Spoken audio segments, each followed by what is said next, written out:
আল্লাহ আল্লাহ আল্লাহু লা ইলাহা ইল্লাহু।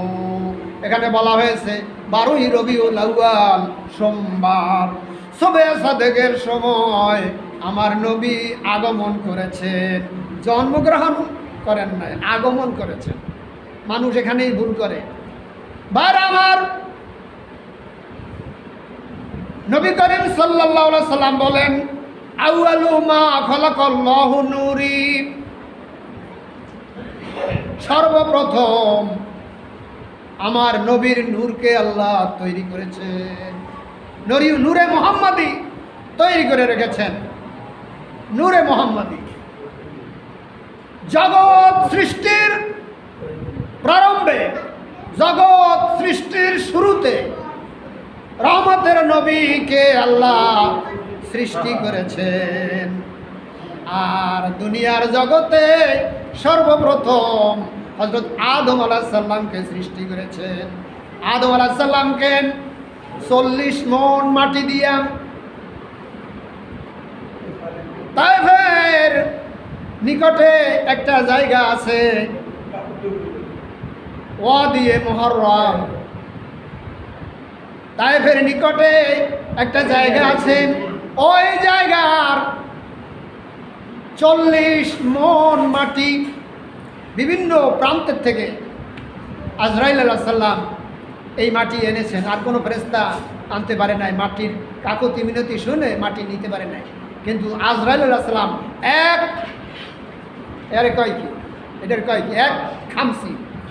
এক খামসি বা এক হাতে যতটুকু ধরে অতটুকু মাটি নিয়ে হযরতে আদম আলাইহিস সালামকে সৃষ্টি করেছেন তায়েফের নিকটে। এই এক মুষ্টি মাটিতে হয়েছে 40 মণ। আর আদম আলাইহিস সালাম লম্বা ছিলেন 60 হাত। আমাদের 18 ইঞ্চির 60 হাত না।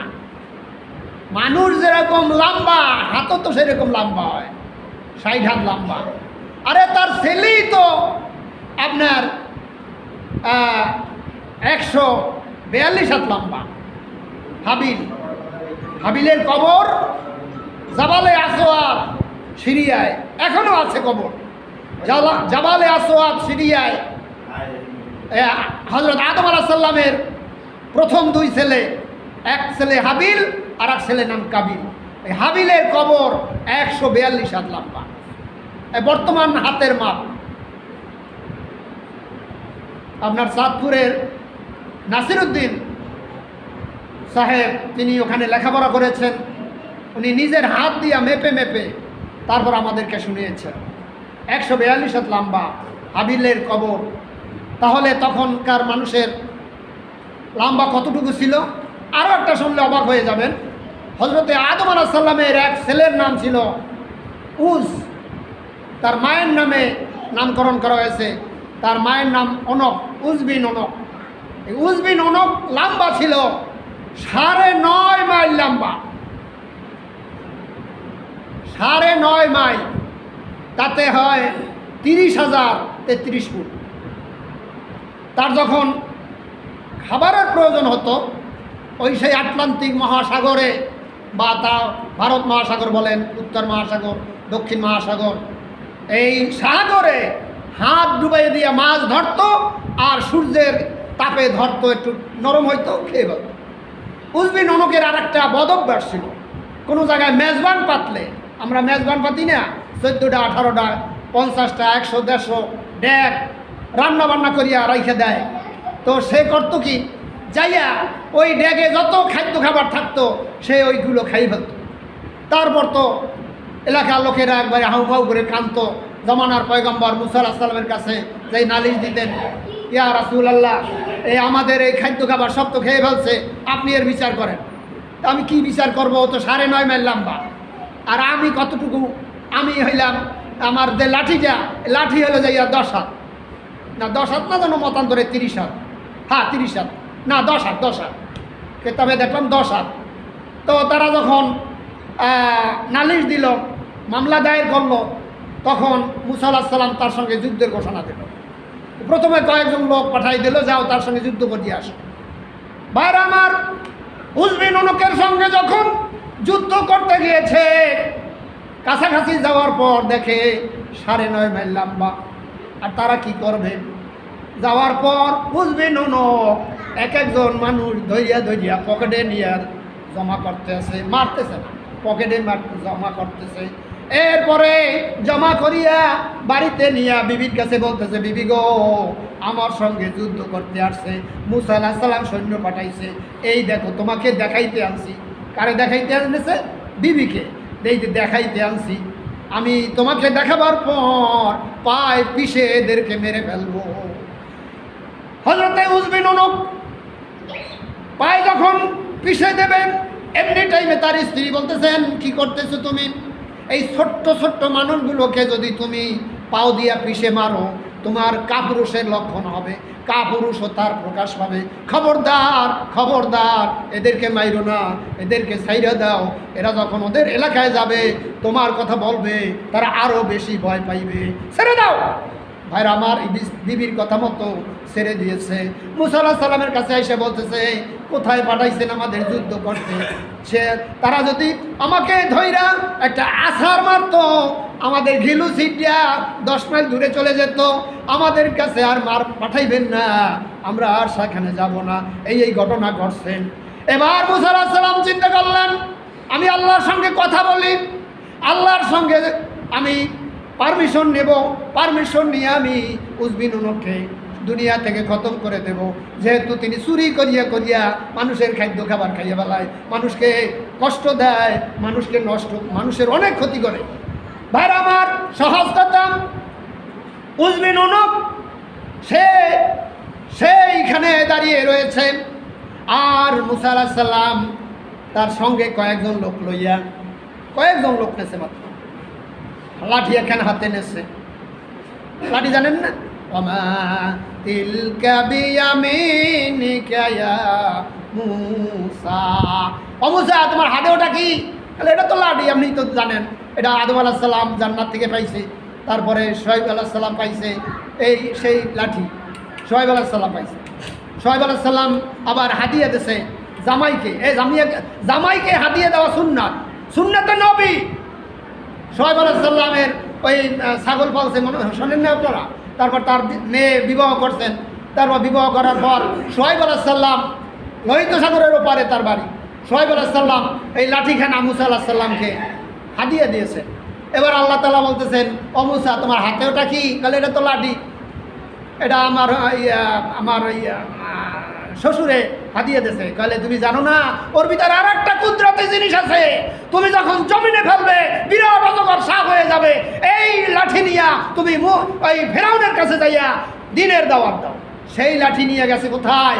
ওই উজবিন উনুকের কাছে যাইয়া বলতেছে,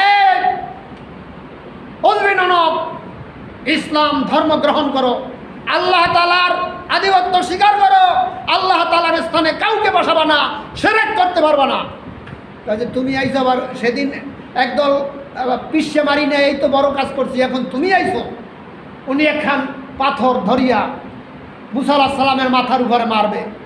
এই টাইমে কেতাবের ঘটনা কাসাসুল আম্বিয়া খুলে দেখেন, এই টাইমে মুসা আলাইহিস সালাম তার সেই 10 হাত লাঠি, 10 হাত আমাদের 18 ইঞ্চির লাঠি না, কিন্তু সেই মুসা আলাইহিস সালামের হাতের লাঠি 10 হাত, এই লাঠি দিয়ে ভর করিয়া 20 হাত উপরে উঠছে। হয়েছে কয় হাত? 30 হাত। 30 হাত উপরে উঠা আপনার ওই উজবিন উনুকের এই গোছায় একটা পিডান মারছে, পায়ের গোছায়, উপরে উঠতে পারে না। 30 হাত উপরে উঠা উজবিন উনুকের পায়ে একটা পিডান মারছে। পিডান মারার পর আপনার এখানে আরো একটা ঘটনা আছে, পিডান তো মারছে, এর আগের ঘটনাটা বলি। ওই যে পাথর একখান হাতে লইছে মুসা আলাইহিস সালামকে মাগিয়ে বেলাইবে, এমনি টাইমে আল্লাহ রাব্বুল আলামিন ওই পাথরখানার মাঝখান থেকে একটা ছিদ্র করে দিয়েছেন। ছিদ্র করে দেওয়ার পর একবারে উজবিন উনুকের গলায় আটকে গেছে। আমাদের দেশে অনেক কুকুর দেখবেন, আড়ির ভিতরে যদি কোনো খাদ্য খাবার থাকে, ওই আড়ির ভিতরে গলাটা এরকম ঢুকাইয়ে দেয়, বাইর করতে পারে না। তো উজবিন উনুকের গলায় আটকে পড়ছে ওই সেই পাথর, বিশাল পাথর মিয়া। ওই পাথর আর মুসা আলাইহিস সালামকে মারতে পারে নাই, শেষ পর্যন্ত কাইতেই পড়ছে। এরপরে জনমর মতো বিদায় করে দিয়েছে দুনিয়া থেকে। তিনি লম্বা ছিলেন 9.5 মাইল লম্বা এবং 30,000 33 ফুট। এমনি বড় বড় মানুষ দুনিয়া থেকে বিদায় হয়ে গেছেন। আমাদের মুহাম্মদুর রাসূলুল্লাহ সাল্লাল্লাহু আলাইহি সাল্লাম ছিলেন স্বাভাবিক, তিনি অতি লম্বাও ছিলেন না আর একবার বেটেও ছিলেন না, স্বাভাবিক মানুষ ছিলেন, তিনি বড় সুন্দর মানুষ ছিলেন। আমরা আর একদিন এই আলোচনা করব। আল্লাহ আমাদের সবাইকে যতটুকু বললাম এ দিয়ে কী পাইলাম আমরা, সে কত বড় লম্বা ছিল, আমরা এ দিয়ে কী পাইলাম? একটা জিনিসই পাইছি যে দুনিয়ায় বহু লোক, নমরুদ, ফেরাউন, হামান, সাদ্দাত, কারুন, এরকম বড় বড় রাষ্ট্রপতি, বড় বড় প্রধানমন্ত্রী, তারা দুনিয়া থেকে বিদায় হয়ে গেছেন, তাদের কথা কেউ মুখে ওলায় না। ফেরাউনের নাম কেউ নাম রাখে কোনো ছেলে মেয়েদের? ফেরাউন, নমরুদ রাখে, হামান রাখে, কারুন রাখে। কারুনের একটা অভ্যাস ছিল, মুসা আলাইহিস সালাম যায় বলতেছেন, এ কারুন, তুমি ওই তোমার ধন সম্পদ থেকে 70টা উট ছিল, তার ধন সম্পদ পাহারা দেওয়ার জন্য চাবি বহন করা, 70টা উট লাগবে চাবি বহন করার জন্য। তাকে বলছে, আল্লাহর রাস্তায় তোমার ধন সম্পদ থেকে কিছু দান করো। কারণ তুমি আমার ট্যাক্স নিতে আইছো, চান্দা নিতে আইছো, আমি এক কামাই করতে অনেক কষ্ট লাগছে, আমি দেব না। তখন আল্লাহ তাআলার দরবারে দোয়া করলেন, আল্লাহ এ তো আপনার সেই যাকাত দিতে চায় না, আমি এখন কি করব? আল্লাহ তুমি একে গারদ করে দাও। তখন সে মাটির মধ্যে আল্লাহ তাআলা তাকে গারদ করে দিয়েছে। এরকমভাবে শাস্তি অনেক হয়েছে। ফেরাউনের আমলে তাকে পানিতে ডুবাইয়ে মারছে। কোন দিন মারছে জানেন? আমি এই কথাটা বলেই শেষ করব। ফেরাউন সে আল্লাহর দরবারে বলেছিল, আল্লাহ আপনি আছেন আমি জানি, কিন্তু এলাকায় আমি খোদাই দাবি করছি, আনা রব্বুকুমুল আলা, আমি সবচাইতে বড় খোদা, আমি খোদাই দাবি করছি। এলাকার লোকেরা পানি পায় না, আপনি মেহেরবানি করে পানির ব্যবস্থা করে দেন। পানি যদি দিতে না পারি আমার খোদাগিরি শেষ হয়ে যাবে, আমাকে পার্লামেন্ট থেকে নামাইয়ে দেবে, আপনি পানির ব্যবস্থা করে দেন। আল্লাহ রাব্বুল আলামিন বললেন, পানি আমি দিতে পারি, কিন্তু পানি দিলে তোর উপকার হবে না, বরং ক্ষতি হবে। ফিরাউন বলতেছে, ক্ষতি হয় হোক, আমার পানি লাগবে, পানি দিতে হবে। এবার পা উপরে দিয়া আল্লাহর দরবারে, আমরা তো হাত উপরে দিয়ে এরকম, আমাদের হাতের কেবলা কিন্তু আসমানে, পা উপরে দিয়া পাহাড়ের মধ্যে যাইয়া কেউ দেখে না, এরকমভাবে দোয়া করতেছে, রব্বুল আলামিন তুমি পানির ব্যবস্থা করে দাও, পানির ব্যবস্থা করে দাও। এমনি টাইমে আল্লাহ রব্বুল আলামিন পানির ফোয়ারা জারি করে দিলেন। এমনি টাইমে ওই গোপন কামরা থেকে পানির ফোয়ারা দেখে বাহিরে আসছে, মনে খুশি খুশি ভাব। এমনি টাইমে আজরাইলের সঙ্গে দেখা, আজরাইল বদ্দুর বেশে মানুষের রূপ ধারণ করে সামনে আসছে, এসে বলতেছে, ফেরাউন যাও কই? যাই তো আমার এলাকায়, আমি এলাকায় পানি দেওয়ার কথা বলছিলাম, আমি এই তো পানির ব্যবস্থা করছি। কারণ তুমি আমার 3টা প্রশ্নের জবাব দিয়া তারপর এখান থেকে যাও। তুমি কে? তোমার কাছে আমার প্রশ্ন দিতে হবে? হ্যাঁ দিতে হবে। এই প্রশ্ন না দেওয়া পর্যন্ত এক কদম সামনে তুমি যেতে পারবে না। আজরাইল যেমনি আজরাইল, কথাও সেরকম। এবার আজরাইল বলতেছে, বলো তোমার রাজ্যে তোমার কোনো প্রজা যদি তোমার কথা না শোনে তাহলে তার শাস্তি কি হবে? তোমার রাজ্যে তোমার কর্মচারী যদি তোমার হুকুম না মানে তাহলে তার শাস্তি কি হবে? ফেরাউন বলল, ওয়াগরাকনা ফিল মায়ে, পানিতে ডুবাইয়া শেষ করে দেওয়া হবে। আচ্ছা বুঝলাম, এটা লিখে দেন, আমি তো বুড়া মানুষ, মনে থাকবে না, আপনি একটু লিখে দেন। এই বল্টু কাগজ নিয়ে আয়। বল্টু আসছে, লিখে দিয়েছে, আমার রাজ্যের মধ্যে যদি আমার হুকুম না মানে তার শাস্তি হবে ওয়াগরাকনা ফিল মায়ে। একটা দিয়ে দিয়েছে।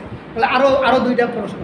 তোমার রাজ্যের ভিতরে মন্ত্রীরা যদি তোমার হুকুম না মানে, তোমার কথা না শোনে, মন্ত্রীদের কি শাস্তি হবে? যে হাতি দিয়া পাড়াইয়া শেষ করে দেওয়া হবে। আরো 2টা আছে, আমি সময় নাই। এবার ওই যে একখানা চিঠিতে লিখে দিয়েছে, ওয়াগরাকনা ফিল মায়ে,